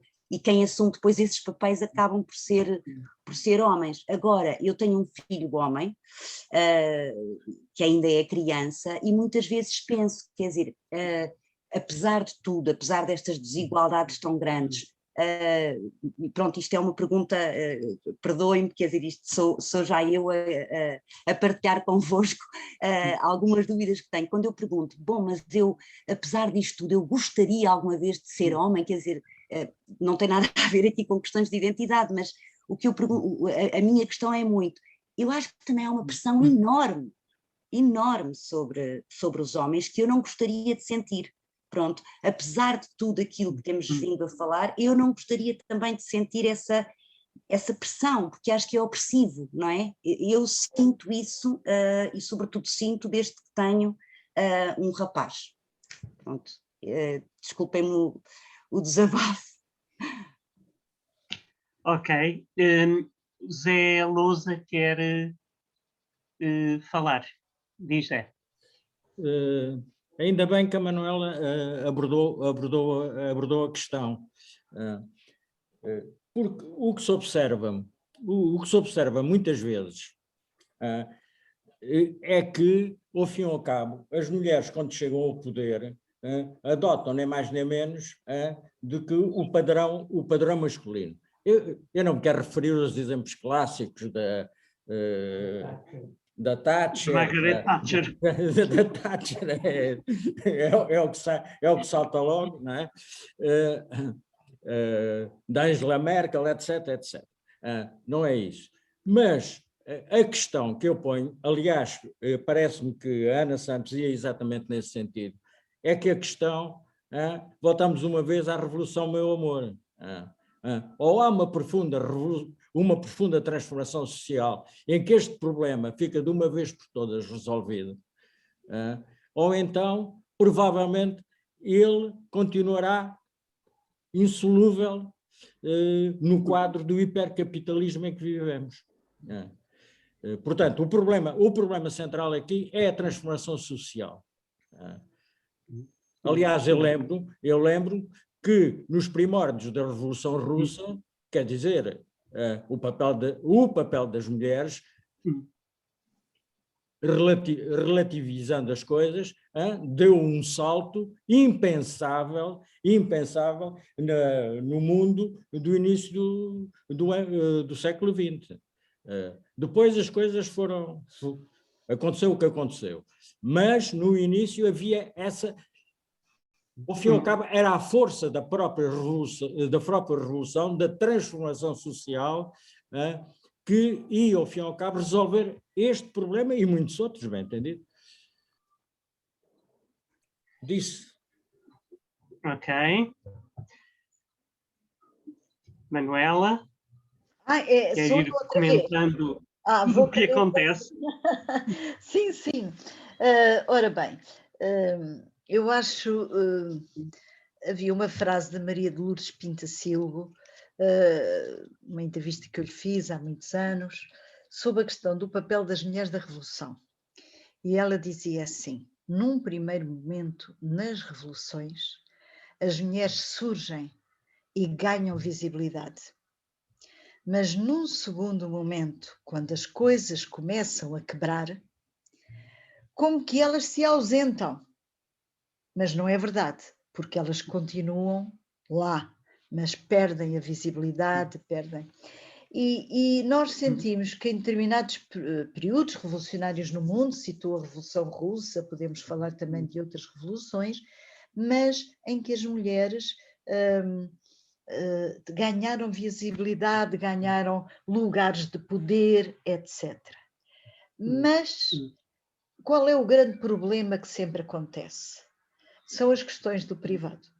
Ou seja, até que ponto é que as transformações sociais revolucionárias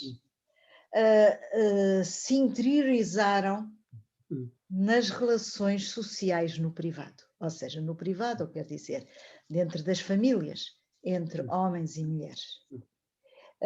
E isso, quando não há uma revolução cultural, melhor dizendo, por exemplo, nós falamos muitas vezes daquela revolucionária russa que é contemporânea do Lenin, da Kollontai, em que ela dizia que realmente a revolução, se não for uma revolução cultural, não tem futuro. E é aí verdadeiramente que as coisas se situam, não é?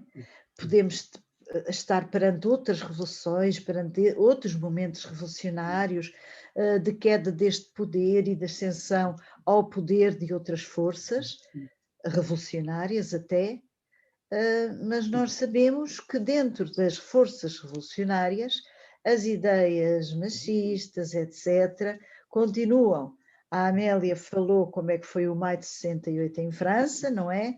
Em que os próprios revolucionários acabavam por submeter as mulheres a terem cuidado dos filhos e não irem para a rua como eles, e elas não queriam, também queriam ir para a rua como eles, etc. E há muitos relatos e muitas situações em que nós sabemos que essas revoluções não atingem efetivamente a parte cultural, a alteração efetiva de mentalidades. E esse aí é que é o grande problema, a meu ver, das revoluções. Anabela, queres desenvolver o que escreveste aqui no bate-papo, que é também, sobretudo, uma questão de poder?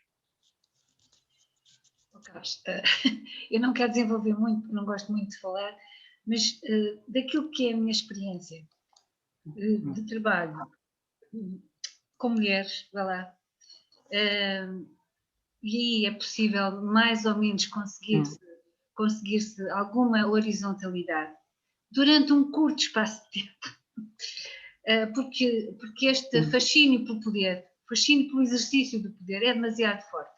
E as pessoas têm-no bem interiorizado. Quer sejam homens, quer sejam mulheres, esta é que é a verdade da situação. Portanto, quando há, vamos lá ver, quando há uma oportunidade, as pessoas tendem a saltar para a cadeira do poder com muita rapidez. Mas isto para mim é uma coisa que é adquirida, é quase como se fosse inato no ser humano.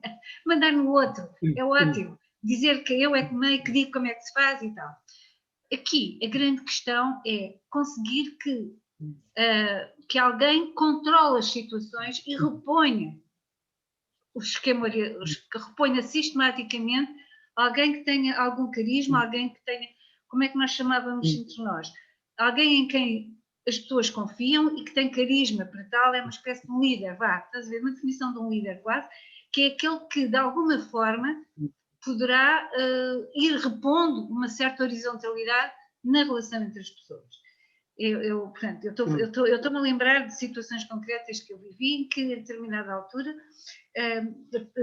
as pessoas se apelavam a isso e diziam alguém devia ter intervido naquela altura, devias ter dito, devias ter feito e tal, porque a outra fez assim, a outra fez assim. Ou seja, esta situação que as mulheres não fazem, ou as mulheres não estão, ou os homens acham que as mulheres só devem ser relegadas para para o conforto do lar, com os filhos e coisa e tal, que isso justifica por si só a ausência das mulheres numa história de hierarquia, eu penso que não, porque os homens claramente não abdicam do seu exercício de poder. Eles até as deixam porque elas são boas e são boas técnicas e eles até reconhecem que elas são muito boas. Mas na hora de aparecer e na hora de exercer o poder sobre as situações, eles não estão nada disponíveis para partilhar esse poder com as mulheres, nem pouco mais ou menos.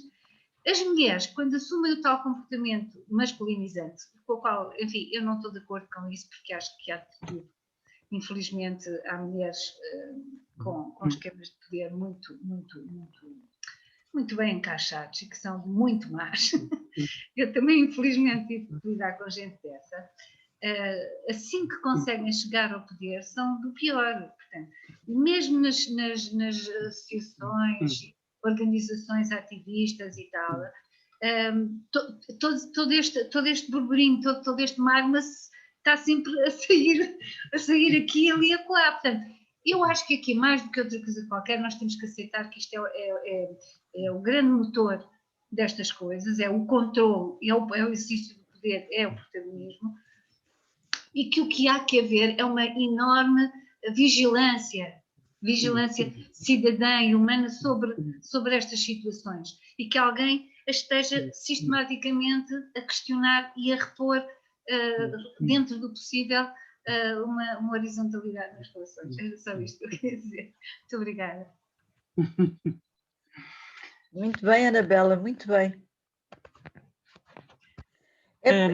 Já agora dizer-vos também uma questão importante. Entre nós mulheres, as questões de poder também se colocam. E vamos imaginar uma assembleia de mulheres. Se aquelas que têm mais à vontade para falarem mais, ocuparem mais tempo e não derem espaço para aquelas que têm menos possibilidade de falar, poderem intervir, nós estamos aqui também com problemas de relações de poder. Estão a ver?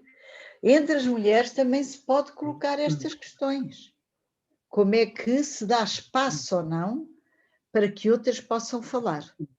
Daí que a questão da horizontalidade é muito importante, etc, etc, não é?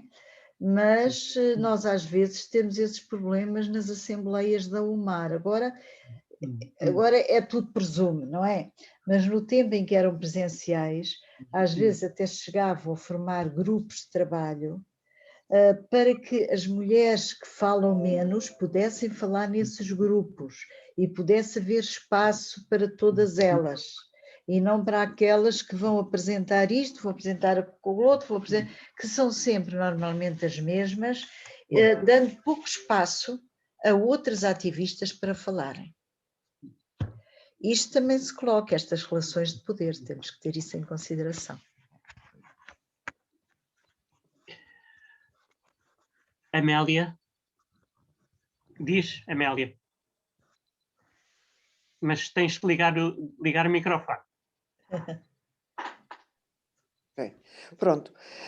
Eu só queria dizer o seguinte, eu acho extremamente interessante as intervenções que foram feitas aqui, acho seria excelente ter a intervenção de pessoas mais jovens que ainda estão no ativo, que têm outras problemáticas, como a Ana esteve a falar, as tais novas masculinidades. Acho que todo esse tipo de reflexão é extremamente bem-vinda, extremamente rica, para nós termos a compreensão mais abrangente das coisas.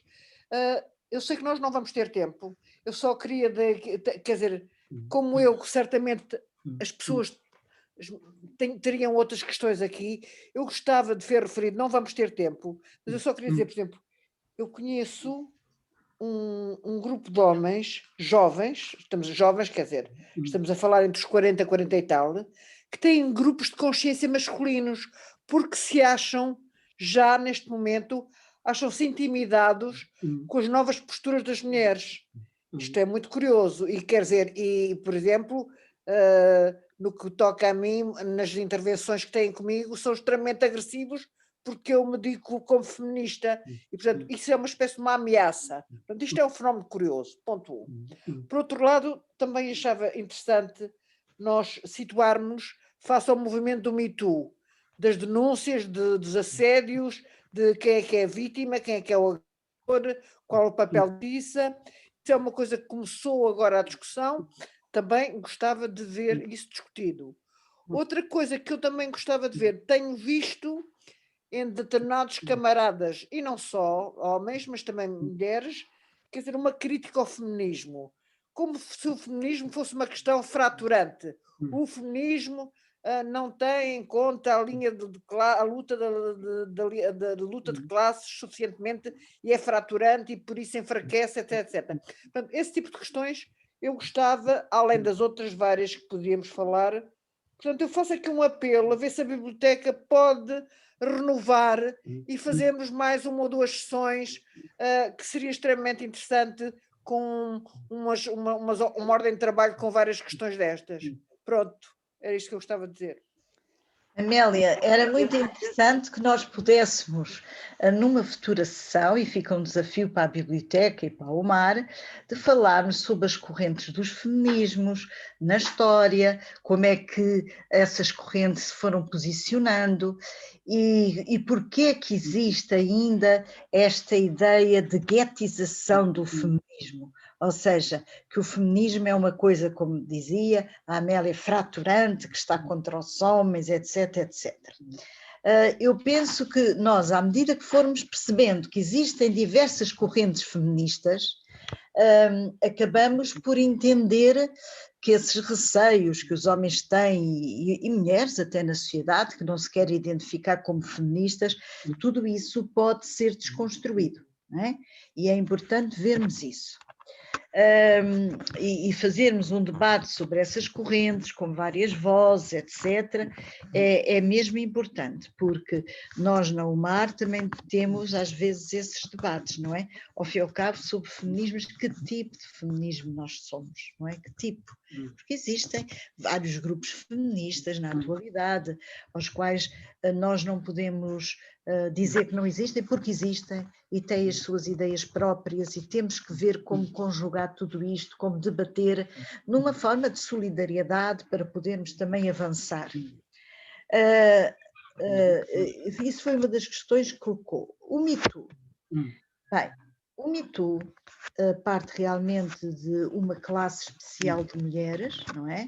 Essa classe são mulheres que têm poder no cinema, na comunicação social e que vêm denunciar em determinada altura das suas vidas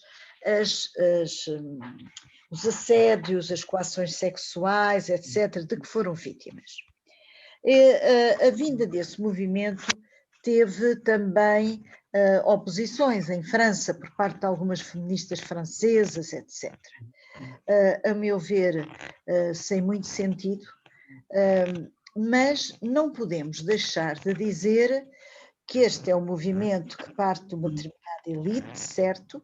E que poderia ter muito valor se outros setores de mulheres pudessem, dessa forma, ganhar a palavra, ganhar força para poderem denunciar situações.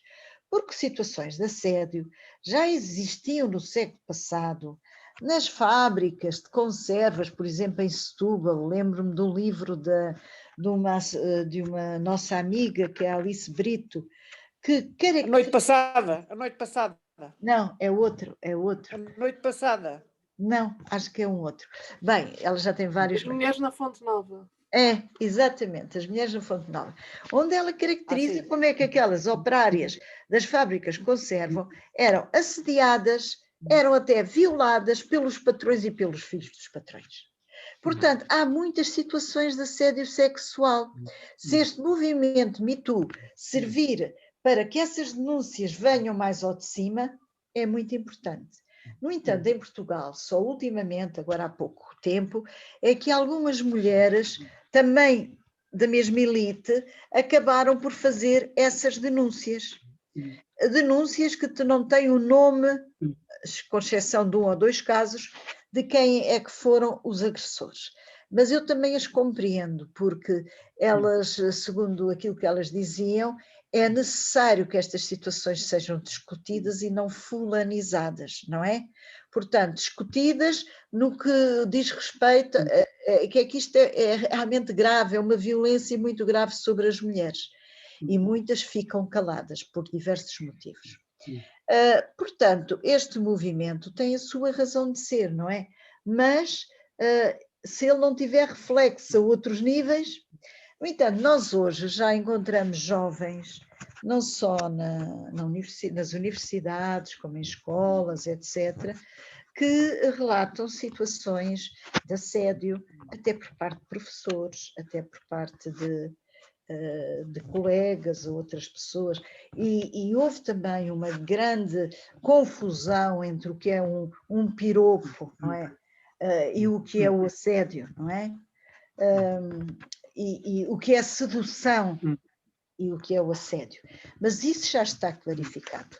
Isso há textos sobre essas diferenças, não é? Tentaram sempre atirar areia para os olhos, dizendo: agora o homem já não pode dizer um piropo a uma mulher.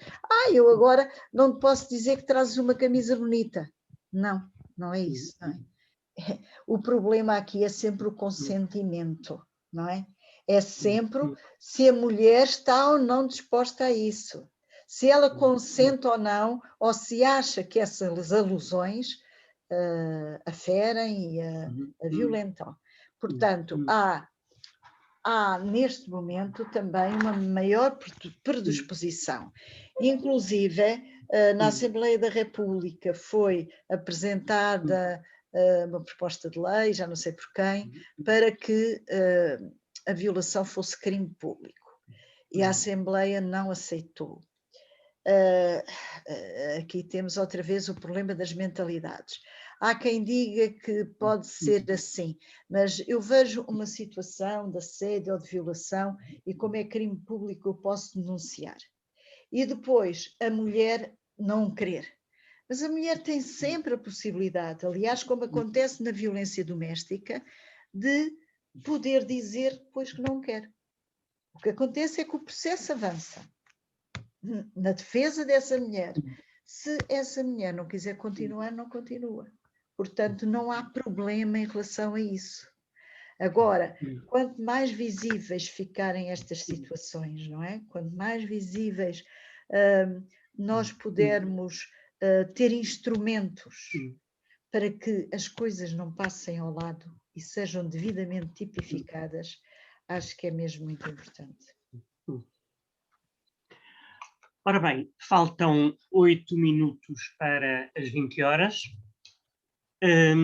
Se alguém quiser ter uma última intervenção,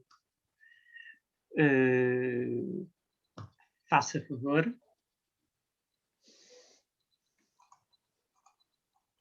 Ok. Eu gostava só, Carlos, já agora, respondendo ao repto da Amélia, dizer que, na verdade, nós estamos exatamente a preparar, eu não diria um ciclo de palestras, queremos até ir um pouco para além disso, um conjunto de iniciativas em que estes e outros temas serão com certeza abordados. Estamos a prepará-la precisamente com o Omar e, portanto, eu acho que em breve vão ter notícias sobre esse conjunto de iniciativas que nós estamos a preparar e provavelmente já para o mês de junho. Alguma coisa já vai acontecer no mês de junho. Muito bem, muito bem. Ok. Muito bem. Manuela, quero fechar... Eu quero fechar agradecendo este espaço de debate, este espaço que me deram para falar. Eu sou muito faladora, mas o facto é que eu não consigo também estar numa sessão em que as pessoas não participem. Houve aí umas iniciativas às quais eu pouco aderi, porque as iniciativas eram no Facebook. As pessoas falavam e depois apresentavam as questões no bate-papo só. Não havia esta possibilidade de interagir, como nós estamos aqui a interagir. Isso, para mim, não tem valor nenhum, não é? Não basta transmitir alguns saberes, mas, por exemplo, eu hoje aprendi imenso com vocês, com a Amélia, com a Anabela, e gostava muito de ser vossas parceiras nestas coisas da investigação sobre a memória e sobre aquilo que vocês têm tanto para dar. Porque é assim, quem tem o bichinho da investigação gosta sempre de estar sempre à procura de novas coisas, não é? Eu agora olho para a minha tese de doutoramento e digo assim, eu agora já fazia outra coisa. O pior é que eu já tenho 70 anos, não é?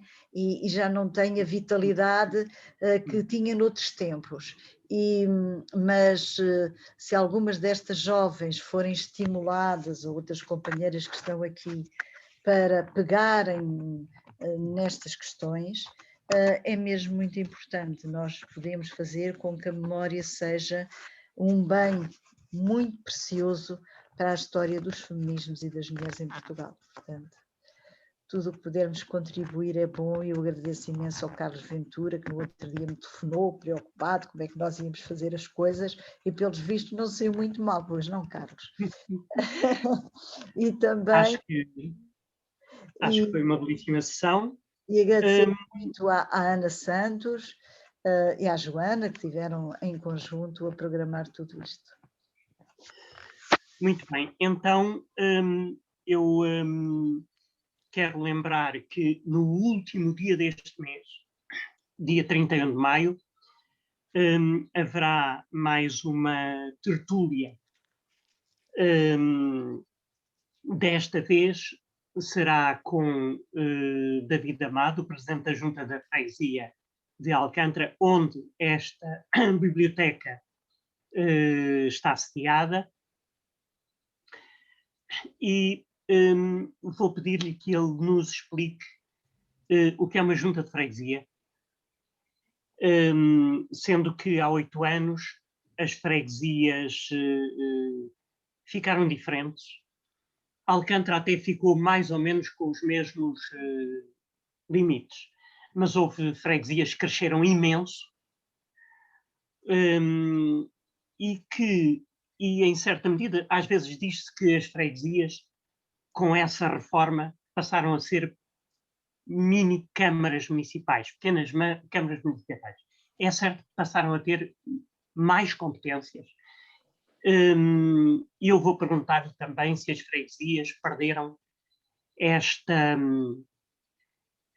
esta familiaridade de os executivos, os que foram eleitos, se cruzarem na rua com os fregueses e sentirem os seus problemas e o pulso às freguesias. Enfim, vamos ver como é que os cidadãos e as cidadãs, como todos nós, que é a nossa condição, hoje, que não era há 50 anos, mas é hoje, como é que nós intervimos nas freguesias. Portanto, a divulgação será feita muito em breve. E eu quero, pela minha parte, encerrar esta sessão com uma estrofe de um poema de uma das maravilhosas cantigas que o Zeca Afonso nos cantava, e esta diz assim: tenho barcos, tenho remos, tenho chalupa, escaler. Já fui moço, já sou homem, só me falta ser mulher. Ser mulher. Muito bem, muito bem. Ana Santos, tu és a coordenadora desta biblioteca, portanto, encerra com a tua chave de ouro.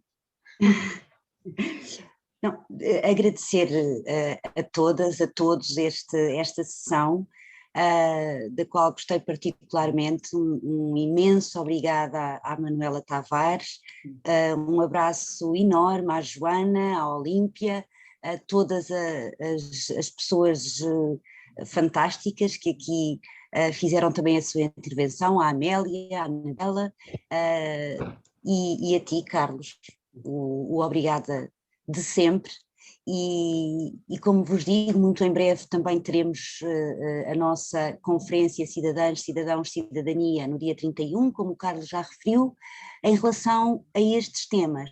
Estamos de facto a preparar um conjunto de iniciativas e, portanto, em breve serão divulgadas. Agradeço-vos muito e até breve. Muito obrigada. Deus, Manela, muito obrigada. Nós também agradecemos. Obrigada. Obrigada. Adeus, Boa adeus. noite. Obrigada, Manuela. Ô, Janica!